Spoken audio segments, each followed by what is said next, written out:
Assalamualaikum viewers, welcome to Inaaya's kitchen recipe. நம்ம சேனலை subscribe பண்ணலன்னா மறக்காம சப்ஸ்கிரைப் பண்ணிடுங்க. பக்கத்துல இருக்கிற பெல் பட்டனை கிளிக் பண்ணுங்க. அப்பதான் நான் டெய்லி போடுற வீடியோஸ் உங்களுக்கு வந்து சேரும். லைக் பண்ணுங்க, கமெண்ட் பண்ணுங்க, மறக்காம ஷேர் பண்ணுங்க. Thank you viewers. இன்னைக்கு நாம வெண்பூசணி ஜூஸ் எப்படி பண்றதுன்னு பார்க்கலாம். இது உடம்புக்கு ரொம்ப நல்லது. வெயிட் லாஸ் பண்றவங்க இது டெய்லி காலையில வெறும் வயிற்றில் குடிச்சிட்டு வரலாம். உடம்புல சூடு இருக்கிறவங்களும் இது குடிச்சிட்டு வரலாம். அல்சர் பிரச்சனை இருக்கவங்களும் இதை குடிக்கலாம். இது ரொம்ப மருத்துவம் வாய்ந்தது. வாங்க இதை எப்படி பண்ணலான்னு பார்க்கலாம். நான் ஒரு துண்டு வெண்பூசணி கட் பண்ணி எடுத்துருக்கேன். மேலே இருக்கிற தோல் எல்லாம் சீவிட்டு உள்ளே இருக்கிற விதையும் எடுத்துருங்க. எடுத்துட்டு இதை கட் பண்ணிவிட்டு நல்லா வாஷ் பண்ணி எடுத்துக்கோங்க. இப்போ நம்ம துருவி கூட ஜூஸ் எடுக்கலாம். இந்த மாதிரி மெத்தடில் தான் நம்ம ஜூஸ் எடுக்கணும். இந்த மாதிரி துருவிக்கோங்க.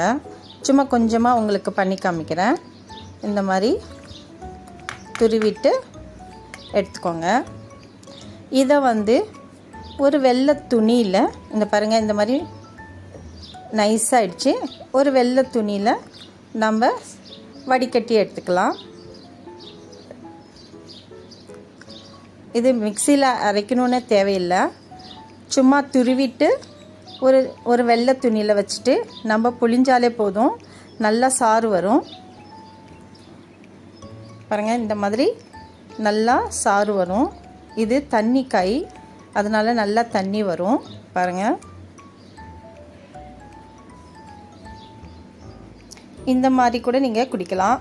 உங்களால் துருவ முடியலன்னா இதை சின்ன சின்ன பீசஸாக கட் பண்ணிவிட்டு நம்ம மிக்ஸி ஜாரில் சேர்த்துக்கலாம். இதுலேயே தண்ணி இருக்கிறதுனால நீங்கள் தண்ணி சேர்க்க அவசியம் இல்லை. இப்போ நம்ம இதை அரைச்சி எடுத்துக்கலாம். பாருங்கள், இப்போ நம்ம வெள்ளை துணியில் இந்த சாறை அரைச்சதை ஊற்றிக்கலாம். இப்போ நம்ம வடிகட்டிக்கலாம். பாருங்கள் எவ்வளோ தண்ணி வருதுன்னு பாருங்கள். இந்த வெண்பூசணி சாறு ரொம்ப நல்லது. யூரின் இன்ஃபெக்ஷன் இருக்கிறவங்களுக்கும், அல்சர் இருக்கிறவங்களுக்கும், வெயிட் லாஸ் பண்ணுறவங்களுக்கும் இது ரொம்ப யூஸ்ஃபுல்லாக இருக்கும். டெய்லி இந்த வெண்பூசணிக்காய் சாறு நீங்கள் குடிச்சிட்டு வந்தீங்கன்னா உங்களுக்கே நல்லா தெரியும் உங்கள் வெயிட் லாஸ் ஆகிறது. உங்களால் குடிக்க முடியலன்னா பனக்கற்கண்டு இல்லைன்னா பனவெல்லம் இதில் கொஞ்சம் போட்டுட்டு குடிங்க, நல்லாயிருக்கும். இந்த பூசணிக்காய் பொரியல், ஹல்வா, குழம்புல எல்லாத்துலேயும் இது யூஸ்ஃபுல்லாக இருக்குது.